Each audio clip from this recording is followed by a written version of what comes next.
حضرت ابو بکر جساس رحمت اللہ علیہ جو فرمایا اس پر سلف صالحین نے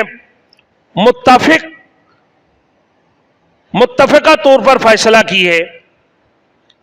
اور اپنے عزیز و اقربا کے علاوہ بھی کوئی معاملات مجبور ہو جاتا ہے تو مالدار آدمی کی ذمہ واجب ہے، کوئی مسلمان مجبور ہو جاتا ہے،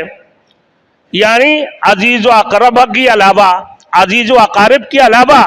اگر کوئی مسلمان مجبور ہے، یعنی جیسے اس وقت میں پورے پاکستان میں سیلاب زدگان ہیں، سیلاب سے لوگ متاثر ہوئے ہیں، کشمیر سے لے کر خیبر پختونخوا تک، خیبر پختونخوا سے لے کے سندھ، پنجاب، سندھ، بلوچستان میں اس قسم کی سیلاب ہوئے ہیں کہ 75 سالوں میں بھی اتنی بڑی سیلاب نہیں آیا پاکستان میں، اور 3 کروڑ کے قریب لگ بھگ لوگ متاثر ہوئے، 1000 سے اوپر لوگ شہید ہو چکے ہیں، لوگوں کی گھر تباہ ہو چکے ہیں، مال مویشیاں سارے تباہ اور برباد ہو چکے ہیں، لوگوں کی فصلیں اور کھیتیاں تباہ اور برباد ہو چکے ہیں۔ اب وہ لوگ اپنے بچوں کو لے کر، جو دودھ پینے والے بچے اپنے پلانے کے لیے دودھ نہیں ہے ان کے پاس، اور جو لوگ اپنے گھروں میں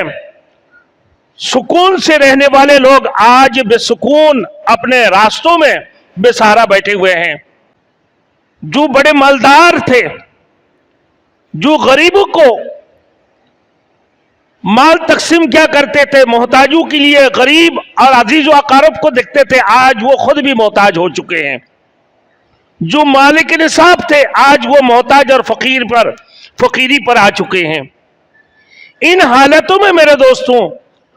جن مسلمانوں کے پاس اللہ نے مال دی ہے،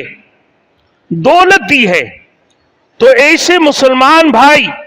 جو تاجر ہے، جو سرمایہ دار ہے، جو تجار ہے، اور جو سیاستدان ہو، جو بڑے بڑے میل کارخانہ چلانے والے، اور جو بڑے ارب پتی کروڑ پتی ہے،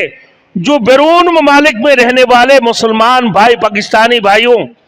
آپ لوگوں سے یہ گزارش ہے کہ آپ پر یہ واجب ہے کہ اس کی حاجت براری کریں،